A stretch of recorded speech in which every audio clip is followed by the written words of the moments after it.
Look, most people are honestly, they're just giving money away to their bank every single day. It's kind of wild when you think about it. If your savings are just sitting in one of those big-name traditional banks, you're probably earning, what, 0.01% interest? I mean, on a $10,000 balance, that's literally $1 a year. $1. Meanwhile, inflation is, well, it's basically eating your money for breakfast. So yeah, we're putting a stop to that right now. Today, I want to walk through the 10 best high-yield savings accounts where you can actually earn like 4% APY or even more. We'll get into the heavy hitters, SoFi Bank, Ally Bank, Bask Bank, and I'll explain why the Federal Reserve basically holds the remote control to your interest rate. Plus, I'll show you how to move your cash into something secure and low risk for your emergency fund. What's the deal with HYSAs anyway? Before we hit the list, let's talk about the why for a second. A high-yield savings account, it's sort of the sweet spot. It's the middle ground between the risky stock market and a bank account that's just standing still. Unlike a CD where your money's kind of locked in a vault for years, an HYSA gives you liquidity. You can grab your cash if an emergency happens, but you're still earning this massive premium. And the secret sauce? Compound interest. Honestly, it's like magic. When you earn 4% on your money, that interest gets added back in, and then next month, you're earning interest on your original deposit plus the interest you just made. It's a snowball effect, right? And it builds wealth with like zero effort. The heavy hitters. One is SoFi Bank. SoFi is usually leading the pack. They offer some of the highest APYs out there, but okay, there is a catch. You usually need to set up direct deposit to get that top rate.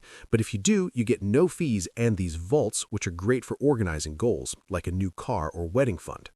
Two is Ally Bank. They're like the reliable veteran. Their APY might be a tiny bit lower than some of the newer aggressive banks, but their user experience is it's smooth. They have buckets to help you visualize your savings and a surprise savings tool that moves extra cash for you automatically. No fees, no minimums, it's a fan favorite for a reason. Three is Bask Bank. Now, if you're a pure rate chaser, let me think. Yeah, Bask Bank needs to be on your list. They consistently stay at the top of the charts. They even have this mileage savings account where you earn American Airlines points instead of cash. Sort of niche, but if you want pure growth, their interest savings account it's a lean, mean machine. Four is Marcus by Goldman Sachs. This is the prestige pick. It's backed by Wall Street, the app is super clean, and there are no fees. They don't do checking accounts, so it's strictly a fortress for your savings. Out of sight, out of mind. Five is American Express National Bank. If you already have an Amex card, this is just seamless. It's reliable, the rate is competitive, and it's a great set-it-and-forget-it option. Six is Capital One 360 Performance Savings. This is probably the best hybrid. If you want the high rates of an online bank, but you still want the option to walk into a physical Capital One cafe or a branch, this is your winner. Seven is UFB Direct. UFB is often the dark horse. They'll just sweep in with the highest rate on the whole list out of nowhere. They're online only and really cater to people who just want the absolute maximum yield possible. Eight is CIT Bank. CIT has this platinum savings.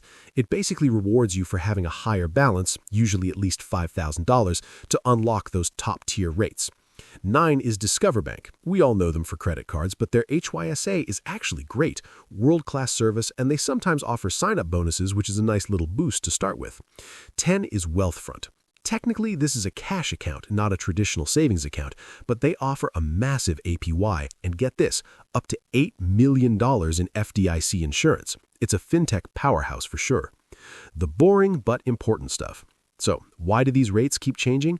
Honestly, it's all the Federal Reserve. When the Fed raises rates to fight inflation, the banks pay you more. When they cut rates, well, your APY probably drops too. That's why these rates are variable. But is it safe? Yeah, absolutely, as long as you see that FDIC insurance logo. Every bank I just mentioned is insured. That means the government basically guarantees your money up to $250,000. Even if the bank goes bust, you're covered. It's literally one of the safest places to keep your cash. How to actually do it. Opening an account, look, it takes maybe 10 minutes. You need your ID, your social, and the routing number of your current boring bank. You link them, hit transfer, and that's it. Your money starts working. The strategy is simple. Calculate that emergency fund, pick a bank from this list, and automate it. Just set a monthly transfer so your wealth grows while you're sleeping. Anyway, stop letting your bank profit off your laziness, right? Move your money, grab that 4% APY, and just let compound interest do the work for you.